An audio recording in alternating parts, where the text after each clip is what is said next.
The Life and Adventures of Santa Claus by Baum, the author of The Wonderful Wizard of Oz. Chapter 9, Santa Claus. Claus thought none of the children would ever know where the toys came from, which they found by their bedsides when they wakened the following morning. But kindly deeds are sure to bring fame, and fame has many wings to carry its tidings into far lands. So for miles and miles, in every direction, people were talking of Claus and his wonderful gifts to the children.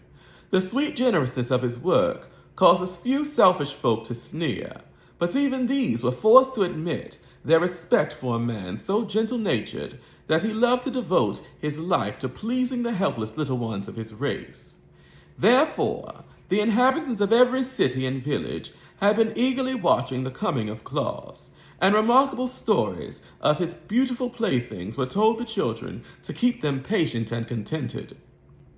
When on the morning following the first trip of Claus with his deer, the little ones came running to their parents with the pretty toys they had found, and asked from whence they came.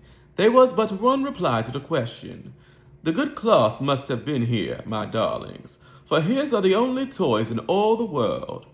But how did he get in? Asked the children. At this, the fathers shook their heads, being themselves unable to understand how Claus had gained admittance to their homes. But the mothers, watching the glad faces of their dear ones, whispered that the good Claus was no mortal man, but assuredly a saint, and they piously blessed his name for the happiness he had bestowed upon their children.